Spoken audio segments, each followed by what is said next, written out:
Po kami galing sa trabaho. Nauna po ay si Nunil at si Kir ang kasunod. Nadaldala po kami sa nagbili po kami sardinas at gulay po kami ng gabi.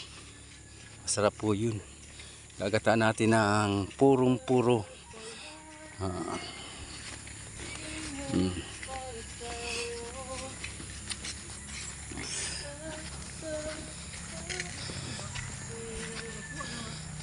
Halin. Binalakan mo eh. Binalakan mo. Ubos. Yan, dahon ng yung bulaklak po sa ano ng kukunin yung bulaklak ng kalabasa o yung kinuha na kan. Ganda po ang view dito. Yan. Pauwi na po kami kay Vanessa. At doon po kayo natulog at lamang po matulugan dyan sa aming ginagawan. At pangalawa po walang CR. At ang pangatlo po ay tubig. Ang pagpaligo ay wala rin. At mabaho po yung kukuha namin tubig doon sa balon. Panghugas-hugas lang po, may amoy. Parang makatiyon sa balat. Dito po ka nagdadaan sa tabi nito ng bundok punta kay Vanessa. Yan. Abaldap ko tayo sa covered court.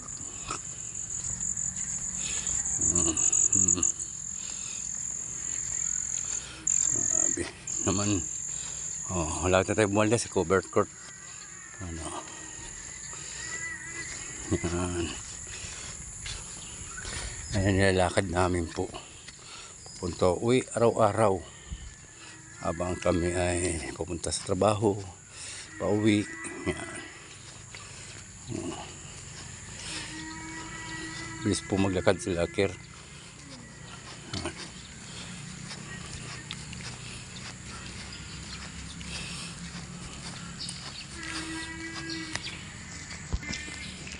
Giyak yung baka. Natawag yung ina. Ay, yung kalabaw.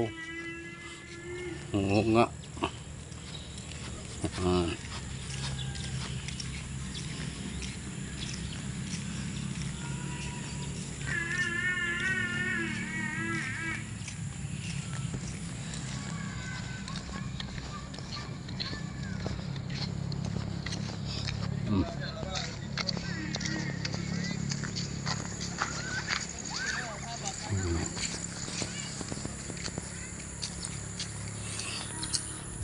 Lapit na rin po tayo makauwi. Punta po na tayo kay Vanessa. Ito po yung pathway na papunta na kay Vanessa. Ayan. Masasalubong natin. Sanay na rin po yung bata. Sasalubungin tayo ng anak ni Vanessa.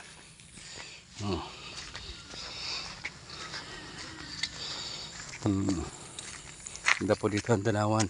At ito pong danawan na ito ay ang tanim po dito yung tatay ni Vanessa. Siya nagtalok dito. Pinakyaw niya ito. Minus presyo. Ang pagkapakyaw dito, mura lang pakyaw dito ni ano. Nasa 3,000 lang ang lawak na ito. Pakyaw 3,500 daw. Yan, ganda na po ang tubo. Ayan. Tatay ni Vanessa po dito ang nagtalok o nagtanim ng palay na ito. Ayan. Kabilaan po yun. Ganda. Ayan. Bilis lang siya dito. Ilang araw lang po niya tinalukan to. Bali 5 araw lang yata po ito. Tinalukan niya. Grabe. Lawak po yan. Nandun. Yung area na yan. Ikot-ikot kayo doon sa mga area. Ayan, si Kiro. Sali na sa kanya yung bata na anak ni Ate Vanessa. Ayan. Vanessa. Ayan. At ang tawag kay Kir ay Daddy Kir.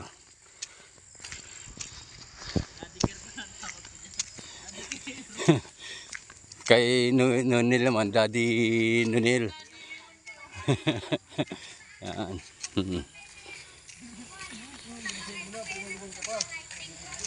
Oh.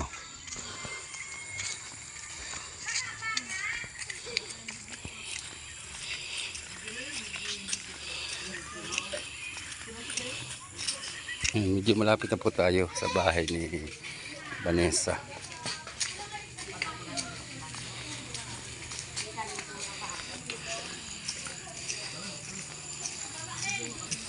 Oh, there's fan.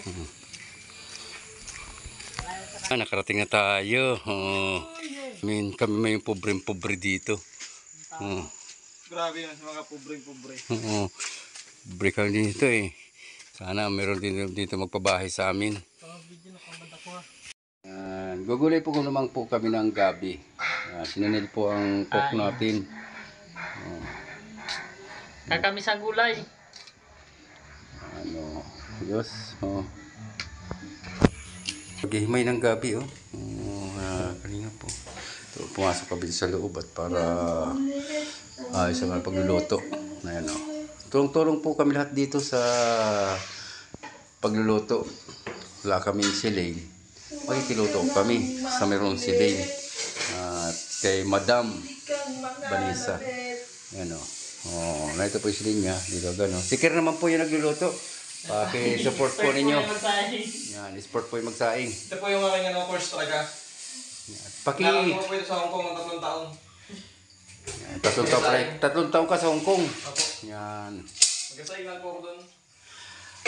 Yasain ko po doon yung iba't ibang klase. May tutong, may hilaw, may lugaw, at may luto. Mahirap na lutuin, may tutong sa ibabaw. Madali lang yun. May tutong sa babaw. Yan o. Yung kalahati hilaw. Tulong kami. Mamaya makakaroon tayo. Mahirap yung kalahati lugaw, tapos yung kalahati hilaw. Yan. Tigasin po yan si Kir. Mabuti. Tigasain. Mga tigasin. Pag nasa bahay po talaga ako hindi magkasaing. Kasi kasama ko talaga tagsaing. Dito po. Tulungan kami 3. Pero mundo, ito tigasin talaga mga kalingap. Kasi pag uuwi niya, siya talagang tigasin. Tigasaing, Ako naglalaba, ako nagluluto. Pag ayaw ni Mrs. magluto, ako nagluluto. Pag ayaw maglaba, ako malaba. Maresa ka man, hindi ka makain ng parehas.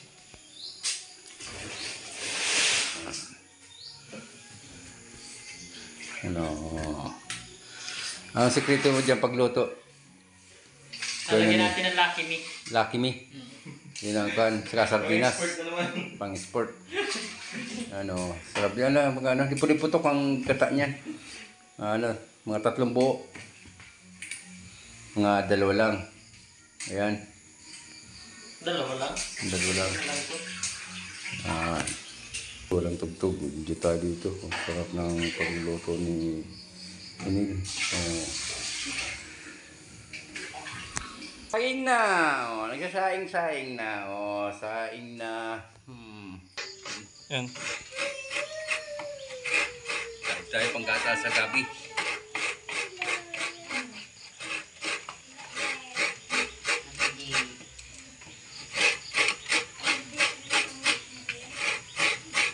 Sa inyo pala kayo naman doon, kung tigasin. Nagkagata na po. Ang mga gugulayan ngayon ay Grabe man siya ng... gabi. Yan. Gabi ang gugulay namin ngayon.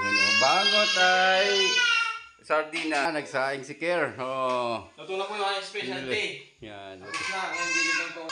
Ito na natin yung gabi. At yan ang pinakamasarap nating recipe ni Nunil. Pacham yan siya. Nasa nilaki mo? Ay, magiging sarap at sardinas. Bit naman. Para may iba. Recipe ni Nunil yan eh. Patutuyan po natin ang sabaw. Tapos lalagyan natin po yan ng liputok. Yung pinakaunang gata po, yan isusunod natin ilagay dyan. Yan. Tingnan po. Yan po yung gata na unang-unaw. Yan! Ha? Papaibasin bago natin liputukan. Yan, patutuyin. Pero ano yung kanyan, kaya pagkukulan niya may hukay sa gitna. Para mag-ibas. Para magbibas. Ano ko niyang simula nag-asawa ko, ito natutunan ko. Pagkugulay. Gabi lang. Di pag nagluluto kayo, puro gabi. Sa bahay, ako ang sa bahay. pasiga. Pagsigaw kong igayak ng labangan. Yung asawa ko na ano agad. Labo-labo. Natataranta. Lalaba ka? Tinta muna. Lalagyan hinabol lang po yung bawang at gawa ng layong tindahan dito. Ito natin. Ayan o. Nagkalip po natin yung balat. Natagal niya ang balat o. I remember. Ay! Nula na si gatas. Sarap ng gulay. Na gabi. Sa Bicol na tung. Pag ako nagluto, taubang kawali. Taubang kawali, bakit? Di, paano natin papakinabangan ko, itataob mo yan. Ubos yata, ubos ang pagkaluto. Maraming mabubusog.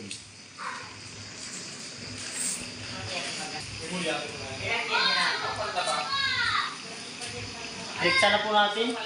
Ito na po maghiwa, ibang may magluto eh. Dito na natin sa ubi.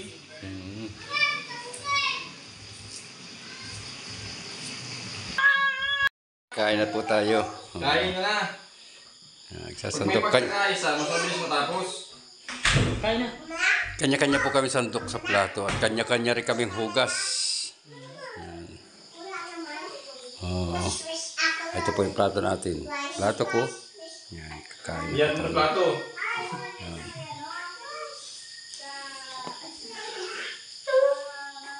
Sarap ng ulam po. Oh. Daing. Gabi, daying, natong. Ayun dyan. Ano. Natunog talaga ano? Alright. Kaya ko na rin yun eh. Dito po kayo kakain sa labas. Yan. Nandito po na po tatapos ang ating video. At yan po, maraming salamat po. At pansamantala po tayo magpapalam na. Bye-bye na po.